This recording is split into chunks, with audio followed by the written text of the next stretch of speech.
आप कहिए कि मेरा व्यापार है, आप कहिए कि मेरा कैरियर है। ये गीत तो गाते ही हैं लोग, नृत्य तो करते ही हैं लोग, उससे जो पैसे मिलते हैं उससे जीवन चलाते ही हैं लोग।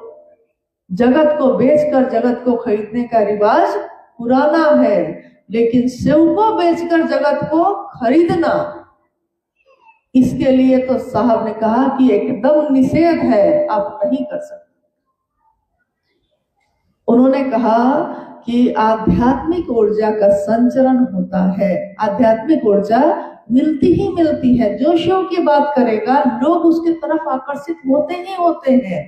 आपको सम्मान देंगे, आपको प्यार देंगे, आपको भोजन देंगे, कपड़े तक दे देंगे, आपके गाड़ी में तेल तक भरवाएंगे। अरे ये मांगते क्यों है, तो मिल ही जाएगा। जो मिलने की चीज है वो मांगते क्यों है। लेकिन अपने व्यक्तिगत लालसाओं की पूर्ति के लिए आध्यात्मिक ऊर्जा का जो संचरण है वो जगत की लालसा के लिए करना बिल्कुल निषेध है। ये उस पुस्तक में भी लिखी हुई है साहब के द्वारा, शायद आपने पढ़ा नहीं होगा। अब जितने ही गुरु भाई गुरु बहनियां उपस्थित हैं, क्योंकि आप काफी समय से बैठे हैं, प्यास लगी होगी, भूख लगी होगी, थक गए होंगे, लेकिन जब मीलों चलना हो तो थक के फिर से चलना ही पड़ता है। तो मैं आपसे ही पूछती हूँ, क्योंकि इतने गुरु भाई गुरु बहन काफी हैं, बहुत हैं सही करने के लिए माहौल। क्या आप में से कोई ये सोचता है कि शिव शिष्यों का ऐसा करना सही है? क्या आप ये कहते हैं कि हाँ, अगर शिव के गुरु मंच का प्रयोग नृत्य और इस तरह के चीजों के लिए करना, उपयोग इन चीजों के लिए करना, या अपने व्यक्तिगत आरोप प्रत्यारोप किसी पे निकालना है, इसके लिए करना उचित है? आपको ऐसा लगता है? तो वैसे जगह पे आप क्या करिएगा? समझाने की कोशिश तो करिएगा, छोड़िएगा नहीं, समझाने की कोशिश करिएगा। लेकिन अगर वो ना समझे तो उसको गुरु की दया के आश्रय पे छोड़कर आगे का रास्ता लीजिएगा। हम उस व्यक्ति को नहीं बदल सकते, लेकिन हम उस जगह से महादेव को प्रणाम करके उठ के जा सकते हैं। हम अपने महादेव को इस तरह से उनकी गरिमा पे कलंक लगते देख सकते हैं। कोई मेरे पिता पे बोले तो हम बर्दाश्त नहीं कर पाते, कोई मेरी माँ को बोले, यहाँ तक कि कोई मेरे बच्चों की तरफ टेढ़ी नजर से देख ले तो हम बर्दाश्त नहीं कर पाते। और कोई कहता है कि शिव चर्चा करने वाले ऐसा करते हैं, ऐसा करते हैं। शिव की चर्चा करने वाले ना वो मेरा नाम लेता है ना आपका नाम लेता है, वो शिव का नाम लेता है।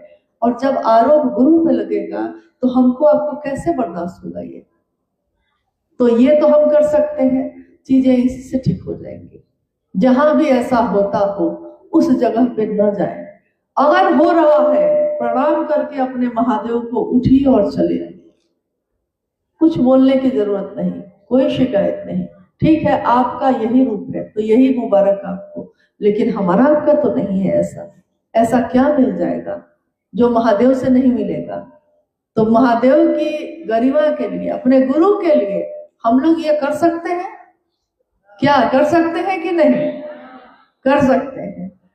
यही सहयोग आपका सबसे बड़ा होगा, शांत रूप से। लेकिन कोई क्रोध करने की जरूरत नहीं है, क्योंकि जो वो समझा है वो समझ ही नहीं पा रहा है कि वो क्या कर रहा है, तो उसकी इतनी ही समझ है। अफसोस करने की चीज है, क्रोध करने की नहीं। अब हम लोग आते हैं कुछ जिज्ञासाओं पे जो कि दिख रही है। थकान ज्यादा हो गई है क्या? नहीं, थोड़ी देर का समय चलेगा ना। बताया लगाव होगा तो संवेदनशीलता तो बन ही जाती है। लगाव होगा तब ना। लोग कहते हैं आपको ये करना चाहिए, ये करना चाहिए। जब किसी से प्रेम हो जाता है तो कहाँ कहना पड़ता है कि क्या करना चाहिए क्या नहीं करना चाहिए, वो तो खुद ही करना चाहता है। और अगर वो सामने वाला ना कुछ चाहे तो हम बार बार उससे पूछते हैं, कुछ भी कहो ना, हम कुछ भी करना चाहते हैं तुम्हारे लिए। यानी संवेदनशीलता तो खुद ही पैदा हो जाती है। तो शिव शिष्यों के अंदर या गुरु भाई गुरु बहन के अंदर अपने गुरु के लिए संवेदनशीलता पैदा हो जाए इसके लिए क्या करना चाहिए, इसके लिए अलग से कुछ करने की जरूरत नहीं है, बस शिव को अपना मानने की जरूरत है। या तो प्रेम हो जाता है या तो प्रेम पैदा किया जाता है। हमारे भारत में तो प्राचीन समय से ये परंपरा चली रही है, या तो प्रेम करके विवाह होता है या विवाह करा के प्रेम करा दिया जाता है। लोग इतना ना बोलेंगे कि प्रेम हो ही जाएगा, ना होगा तो नाटक ही करते हैं। नाटक करते करते भी असल बन जाता है, नकल करते करते भी असल बन जाता है। लेकिन वही है कि असल की खुशबू तो अलग होती ही है, नकली की तो अलग होगी। हम लोग यहाँ बैठे हैं, अभी सामने जो फूल रखा हुआ था तो हमको लगा ऑर्चिड का असली फूल है, ऐसे छुए तो देखे कि रफ है एकदम, तो सर बोले कि नकली है। जैसे ही नकली शब्द आता है तो सारा खुमार उतर जाता है। असली में कोमलता होगी, असली में सुगंध होगी। नहीं, भले उसका जीवन छोटा है, नकली का जीवन बहुत लंबा है, असली का जीवन बहुत कम है, लेकिन जीवन है उसमें, सुगंध है उसमें। तो संवेदनशीलता तो खुद ही पैदा हो जाएगी अगर महादेव अपने लगेंगे तब। अगला जिज्ञासा है, यह कपिल जी का जिज्ञासा है, गुरु कार्य ऐसे करे कि महादेव के साथ साहब यदि प्रसन्न हो जाए। महादेव के साथ साहब यदि प्रसन्न हो जाए, महादेव प्रसन्न तो वो प्रसन्न, क्योंकि नाम कोई महादेव का लेता है और प्रसन्न कौन होता है? साहब। आप में से कभी आप कोई गुरु भाई गुरु बहन या तो उनकी लिखी किताब में पढ़े होंगे शक्ति रहस्य के बारे में, या कभी किसी कार्यशाला में आप शामिल हुए होंगे तो इस विषय पे आपने सुना होगा। शक्ति का रहस्य क्या है? शक्ति यानी शिव की शक्ति। जैसे ये दुर्गापुर शिव की शक्ति के नाम पे है, दुर्गा, दुर्गा मतलब शिव की शक्ति। शिव अपनी शक्तियों से जाने जाते हैं, शिव का प्रकटीकरण है उनकी शक्तियां। तो दुर्गापुर यानी कि शिव की शक्ति का एक नाम। एक बार एक जिक्र आया था कि साहब ने अपने गुरु से पूछा, महादेव से पूछा कि शक्ति का रहस्य क्या है? जवाब आया नमः शिवाय। तो उन्होंने कहा कि ये बात मेरी समझ में नहीं आई। देखिए, आध्यात्म का ये कैसा विज्ञान है, ये बात उनके समझ में नहीं आई कि ये कैसे हो सकता है।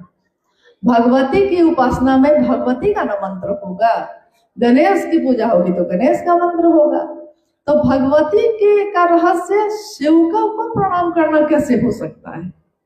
फिर बात आई गई हो गई, कुछ वर्ष बीत गए, फिर से साहब के मन में ये जिज्ञासा पैदा हुई कि शक्ति का रहस्य आखिर है क्या? मेरी समझ में आया नहीं। एक आवाज आई, आवाज ने कहा कि जब तुम्हारे कार्यालय से कोई आता है, साहब उस समय डिप्टी कलेक्टर थे, आवाज आई कि जब तुम्हारे कार्यालय से कोई आता है फाइल लेकर, तुम उसके साथ कैसा व्यवहार करते हो? तो साहब ने उत्तर दिया कि कार्यालय से आया है, फाइल लेकर आया है तो खरे खरे बात करता है, साइन कर देता हूँ और कहता हूँ कि कार्यालय जाओ। तो क्यों उसको अपने सोफा पे नहीं बैठाते? तो नहीं। खाना तुम्हारी पत्नी खाना बना के नहीं देती? तो नहीं। कार्यालय का है, आया गया। कोई शिव का नाम लेकर तुम्हारे दरवाजे आता है तो तुम उसके साथ कैसा व्यवहार करते हो? कोई अगर ये कह के आता है कि मैं गुरु भाई हूँ, मैं शिव शिष्य हूँ, तुम उसके साथ क्या व्यवहार करते हो? क्या उसको अपने घर के सोफे पे बैठाते हो? साहब ने कहा कि हाँ, बैठाता हूँ। क्या तुम्हारी पत्नी भोजन बना के खिलाती है उसको? तो हाँ, मेरे घर में जो है मैं खिलाता हूँ। यहाँ तक कि उसकी जूठी थालियां भी धोती है। तो हाँ, मेरी पत्नी उसकी जूठी थालियां धोती है। आवाज ने कहा, ऐसा क्यों करते हो? कार्यालय से आया आदमी को खरे खरे वापस कर देते हो। शिव के नाम से आया हुआ कोई व्यक्ति है तुम्हारे घर में तो उसको अपने घर के सोफा, बिस्तर, किचन तक में जाने की इजाजत दे देते हो। ऐसा क्यों करते हो? साहब ने कहा क्योंकि शिव मुझको अच्छे लगते हैं। आवाज ने कहा, जब तुमको शिव अच्छे लगते हैं तो शिव का नाम लेकर जो आता है उसके आगे बिछ जाते हो। सोचो भगवती को वो शिव कैसे लगते होंगे। साहब ने कहा, तुलना ही नहीं है, तुलना नहीं है कि भगवती को वो शिव कितने प्रिय होंगे जो उन्हीं की शक्ति है। तो जब शिव को प्रणाम करोगे नमः शिवाय से तो भगवती प्रसन्न होंगी, तुम्हारी मदद करेंगी कि वो कहेंगे कि मेरा वाला मंत्र पहले बोलो। तुलना नहीं हो सकती। शक्ति का रहस्य नमः शिवाय है उस समय। और जिज्ञासा अभी क्या आई है, जिज्ञासा आप सुनिए। इस घटना को सुनने के बाद जिज्ञासा सुनिए। जिज्ञासा है, गुरु कार्य कैसे करें कि महादेव के साथ साहब जी प्रसन्न हो जाए। आप बोलिए, साहब दीदी को प्रसन्न करने का उपाय क्या है? नाम लीजिएगा, शिव को प्रसन्न होंगे वो। काम करेंगे गुरु का, महादेव का, छाया देती है मां नीलमानंद। यहाँ तक कि तुम्हारे लौकिक कांटों को मैं चुन लूंगी, ये कहती है मां नीलमानंद। झुकती है, जूठी थालियां तक धो देती है। साहब अपने पास जमा मात्र 3000 रुपए को भी न्यौछावर कर देते हैं, घर में कुछ नहीं बचता तब भी कर देते हैं। न दिन को दिन देखा, न रात को रात देखा। कोई अगर महादेव का नाम लेकर आ गया है तो अपना सर्वस्व न्यौछावर किया है। तो साहब और दीदी को प्रसन्न करना चाहते हैं, उनके मन के नजदीक होना चाहते हैं। सबसे बड़ी बात यह होती है मन के नजदीक हो जाना, मन से उनका दर्शन करना। और मन के नजदीक होने का एक ही तरीका है, उन्होंने जैसा कहा है उसके अनुसार महादेव को करना का काम करना, उनके अनुसार, मेरे और आपके अनुसार नहीं, उनकी चाहत के अनुरूप, मेरी आपकी चाहत के अनुरूप नहीं, तब तो कुछ बचेगा ही नहीं। इस रास्ते पे चलने के लिए तो हम लोग को यही करना होगा। अक्सर साहब ने ये कहा कि मैं एक ऐसे पुराने कुएं की तरह हूं जिसमें जो आता है, जहां से आता है, अपना अक्स, अपनी धारणा और अपने मनोभावों की वापसी पसंद करता है। कुआं देखा है आपने कभी? आप में से कुआं किसी ने देखा है? कुआं भी कम होता जा रहा है, भारी फेरा है। कुआं देखा है आपने कभी? देखा है। बाप रे, धीरे धीरे तीसरी बार पूछने पे कह रहे हैं। कुआं में अगर झांक पानी भरा है, अगर पुराना कुआं है, चौड़ा है, पानी भरा हुआ है, उसमें झांकिए तो, झुक कर देखिए तो उस पानी में क्या दिखाई देगा? मेरा ही चेहरा, जो झांक के देख रहा है उसी का चेहरा। आवाज दीजिए, ओ आवाज दीजिए तो उस कुएं में लौटेगा क्या? मेरी ही आवाज। यहाँ साहब क्या कह रहे हैं? मैं उस पुराने कुएं की तरह हूं जिसमें जो आता है अपना अक्स यानी अपना चेहरा देखना चाहता है, अपना मनोभाव की पुनरावृत्ति पसंद करता है। मतलब जो वो सोच के आया है वो काम हो जाना चाहिए तो वो खुश, अगर उसके मन के अनुसार नहीं हुआ तो वो नाखुश। अगर वो साहब के पास आया है, उन्होंने उसकी बात मान ली तो साहब बहुत अच्छे हैं, अगर साहब ने उनकी बात नहीं मानी तो साहब के पास आना बेकार हो गया। नहीं, अपना अक्स उसी की पूर्णावृत्ति पसंद करते हैं। लेकिन साहब कहते हैं कि जो भी ऐसा सोचते हैं उनको याद रखना चाहिए कि लौटती उनकी परछाई ही है, उन्हीं की परछाई लौटती है। मैं अपने अंदर जो शिव भाव है उससे आपके जीवन की प्यास बुझा सकता हूँ, उस कुएं के पानी से जीवन की प्यास बुझ सकती है, लेकिन कोई उस कुएं के पानी से अपनी प्यास नहीं बुझाना चाहता। सब अपनी ही बात लेके आते हैं, कोई उसकी बात नहीं सुनना चाहता, कोई उसकी आवाज नहीं सुनना चाहता। शायद इस धराधाम से जाने तक मैं पुराना कुआं ही रहूंगा। ये साहब के वाक्य है। इस वाक्य में, इस बोलने में, इस लिखने में पीरा ही पीरा है, पुकार ही पुकार है। और ये पुकार उस पंक्ति में बदलती है, ढल जाती है जिसमें उन्होंने कहा आओ चले शिव की ओर, चलो कुछ रखा नहीं है दुनिया में। आज जो अपना है कल पराया हो जाता है, आज जो सुख देता है कल दुख देने लगता है। कहाँ कांटों में फंसे हो, कहाँ इसमें फंसे हो यार, चलो शिव की ओर। तो साहब को दीदी को प्रसन्न करने का एक ही तरीका है कि हम उनके अनुसार काम करें। गुरु की दया, इस पंक्ति को आपने सुना होगा, सबने सुना है कि गुरु की दया गुरु आदेशित अनुसार करने भर से मिलती है। सुना है आपने इस पंक्ति को, बहुत बार सुना होगा, चर्चाओं में, किताबों में पढ़ा होगा, गुरु की दया। लेकिन जब हम कहते हैं कि गुरु का काम क्यों नहीं करते, तो लोग कहते हैं कि गुरु की दया होगी तब ना करेंगे। लेकिन साहब कह रहे हैं कि गुरु की दया गुरु आदेशित अनुसार करने भर से मिलती है। गुरु के अनुसार करने भर से मिलती है, मतलब उनके अनुसार करिएगा तब ना दया मिलेगी। उसी पे कल हम लोग इस पे बोल रहे थे कि एक बार एक व्यक्ति आए साहब के पास, उन्होंने कहा मेरी संतान नहीं है, मेरी बहुत चाहत है कि हमको संतान हो। साहब ने पूछा कि कितना दिन हो गई शादी को, शादी हुए कितना दिन हो गया? तो उसने कहा शादी तो मैंने सोचा है कि मैं करूंगा ही नहीं। तो साहब ने कहा शादी तो कर ले भाई, संतान होने का दे भी दूं, मान लीजिए दे ही दूं, शादी ही नहीं करूंगा सोच के बैठे हैं आप। तो बात क्या है कि गुरु का काम नहीं करूंगा, दया मिल जानी चाहिए। गुरु की दया मिलेगी ही वही काम करने से। तो महादेव का काम करेंगे तो गुरु की दया मिलेगी, इसी काम के लिए मिलेगी, इसी भाव के लिए मिलेगी। अगला जिज्ञासा है संतोष जी का है, शिव गुरु शिष्टा में गुरु भाइयों के बीच मतभेद क्यों? कोई मतभेद तो हमको नहीं दिखा। झूठ मूठ का रगड़ा होता है, कोई मतभेद नहीं है। अगर मतभेद होता तो फिर दोबारा मिलता। झगड़ा भी करते हैं तुम्ही से और मिलते भी हैं तुम्ही से। नहीं, कहाँ कोई मतभेद दिखता है। जिस बारे में बात कीजिएगा मन में वही बात घर कर जाती है। जब प्रेम की बात करिएगा तो सिर्फ प्रेम याद रहेगा, मतभेद इतना करिएगा कि फिर मतभेद ही याद रहेगा, प्रेम नहीं याद रहेगा। तो जो बात, जो शब्द मेरे मन को शिव की तरफ से हटा के कहीं और ले जाएगा, हम लोगों को वो बात करनी चाहिए कि नहीं करनी चाहिए? हमको करनी ही नहीं है।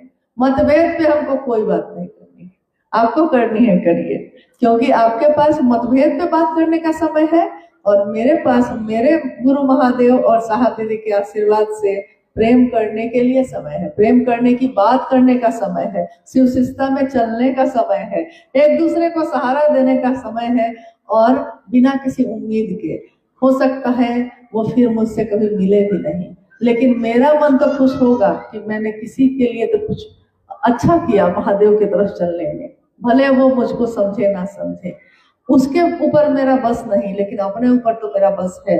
दुनिया नहीं बदल सकती, लेकिन हम तो बदल सकते हैं। नजर बदलो तो नजारे बदल जाते हैं, नजर बदलो नजारे बदल जाते हैं।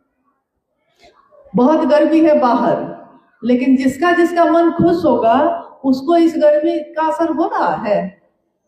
लेकिन अगर बारिश हो रही हो, मौसम एकदम ठंडा हो, सावन की रिमझिम बारिश हो रही हो और मन आपका उदास हो, कितना भी सुंदर मौसम हो, मन की उदासी उस मौसम को भी खराब कर देती है।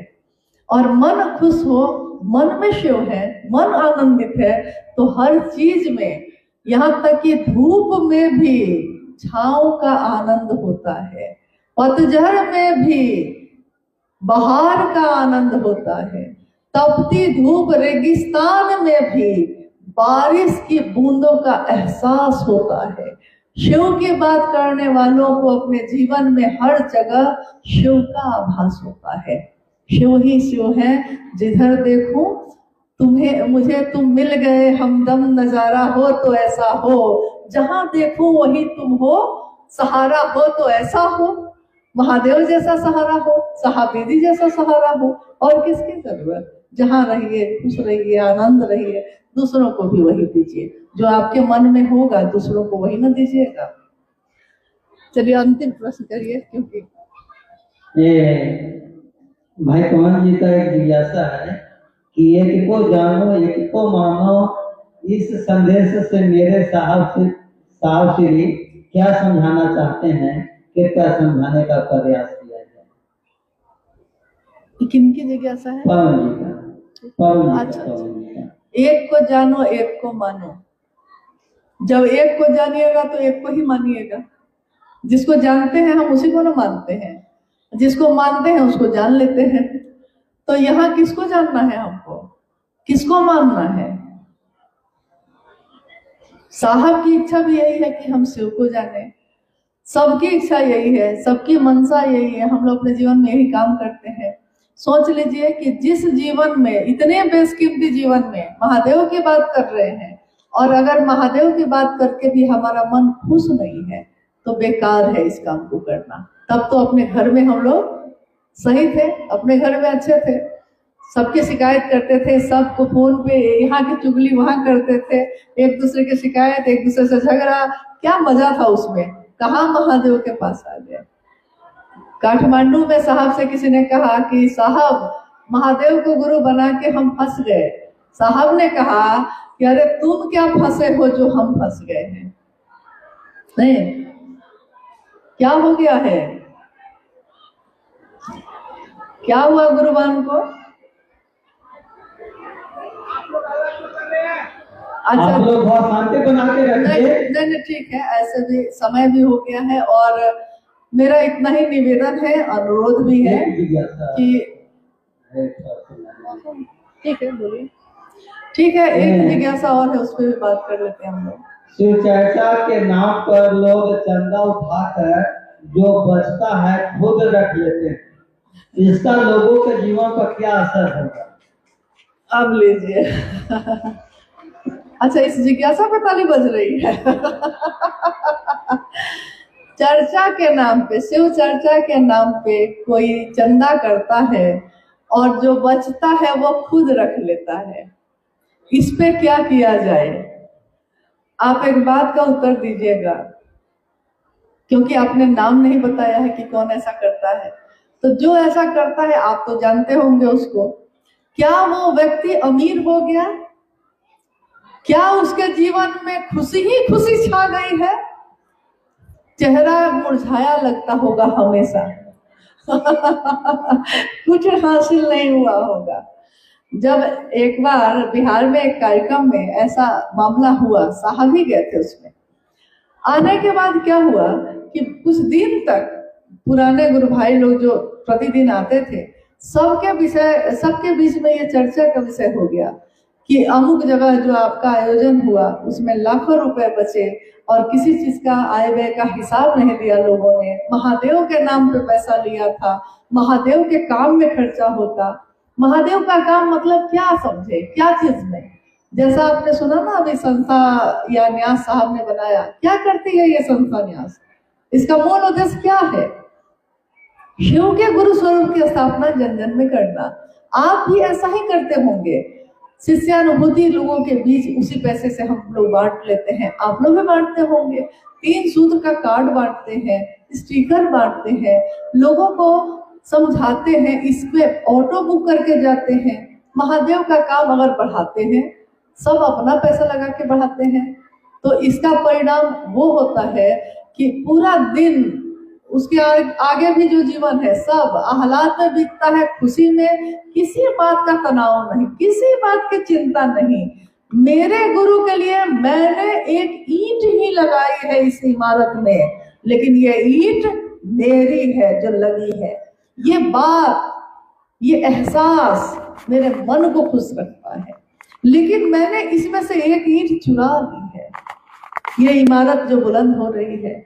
तो ये एहसास मेरे मन को हमेशा, एक अपराधी को भी पता होता है कि वो अपराध कर रहा है, ऐसा नहीं है कि उसको नहीं पता होता। अगर कोई अपराध करता है, कोई हत्या भी करता है, तो उसको पता होता है, उसका मन उसको बताता है कि ये अपराध है, फिर भी वो अपने मन की आवाज को दबा देता है। उसका परिणाम उसको भोगना ही पड़ता है। हमारे ही स्वकर्म, हमारे ही संचित क्रियमान हमको कर्म फल भोगने की व्यवस्था में डाल देते हैं। और आज तक उस दिन जब ये बात बार बार आने लगी तो कुछ दिन तक, 4-5 दिन तक ये बात चली। साहब ने कहा कि मैं महादेव के तरफ से जब देखता हूँ, क्योंकि मैं शिव का शिष्य हूँ, तो मैं महादेव के तरफ से दुनिया को देखता हूँ।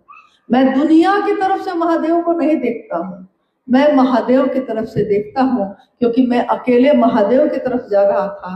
महादेव ने मुझको दुनिया की तरफ भेजा कि जो तुम करते हो दूसरों को करने के लिए कहो। तो मैं जब महादेव की तरफ से दुनिया को देखता हूँ, इस पैसे का कोई मोल मेरे लिए नहीं है। कोई शिव का शिष्य बन जाता है, ये मेरे लिए बेमोल है, मतलब बहुत कीमती चीज है। लेकिन आप पैसे को देखते हैं तो आपको लगता है कि क्या कर दिया, क्या कर दिया, क्या उसको सब कुछ अच्छा मिल जाएगा। आप इसकी चिंता क्यों करते हैं? जो जैसा पाएगा, जो जैसा करेगा वैसा पाएगा। आप क्यों चिंता कर रहे हैं? हरिनानंद ने कभी चिंता नहीं की इस बात की, कौन मुझको छोड़ेगा, कौन मेरे साथ चलेगा। मेरा महादेव मेरे साथ है, कौन मुझसे छल करेगा, कौन ना करेगा। मेरे महादेव ने छल नहीं किया कभी। कौन मुझको अपना मानेगा, कौन मुझको पराया मानेगा। मेरे महादेव ने मुझको कभी पराया नहीं समझा। उन्होंने जितना अपना समझा उतना तो मैंने भी उनको अपना नहीं समझा। इसलिए मैं महादेव की तरफ से देखता हूँ। तो पैसे का मोल आपके नजर में है। अभी आप भारत में है तो नोट जो है, जो उस दिन साहब ने कहा, आपके नजर में ये नोट जो है बहुत कीमती है, भारत में चल सकता है। जाइए तो चीन में जाइए, जापान में जाइए, बगल में नेपाल में चले जाइए। नेपाल तो वहां से नजदीक ही था, पटना की घटना है ये, पटना में हम लोग थे उस समय। साहब ने कहा नेपाल चले जाइए ना, भारत का नोट नेपाल में नहीं चलेगा, तो क्या इस धरती का नोट महादेव के पास चलेगा? नहीं चलेगा। तो आप कहिएगा कि ऐसा कर लेते हैं, उनके साथ क्या करना चाहिए? जो महादेव करेंगे उससे ज्यादा आप कर लेंगे क्या? महादेव तो चेहरे की खुशी छीन लेते हैं। आध्यात्मिक अपराध महादेव के नाम पे ना करें कोई। हम लोग तो अनुरोध कर सकते हैं, फिर भी अगर आप संकल्पित हैं कि हम करेंगे ही करेंगे, तो महादेव आपके गुरु हैं। आप भी भ्रमित हैं तो गुरु भी वही है। आपके भ्रम को, आपकी चेतना में रोशनी को वही ला सकते हैं। हमारे आपके अंदर ये सामर्थ्य नहीं है। इससे भी लेकर इनकी जिज्ञासा खत्म ही नहीं होती है। जैसे कि कुछ गुरु भाई, गुरु बहन शिव अंश के रूप में 50 रुपया जमा करते थे, वो भी अभी कम हो गया। कुछ लोगों ने मना कर दिया कि अब कम देना। उसकी मतलब, इसका मतलब के बारे में समझें। अच्छा, एक बात बताइए, जिज्ञासा जो है आप समझ गए कि जिज्ञासा को दोबारा बोले? दोबारा बोले? नहीं समझ गए?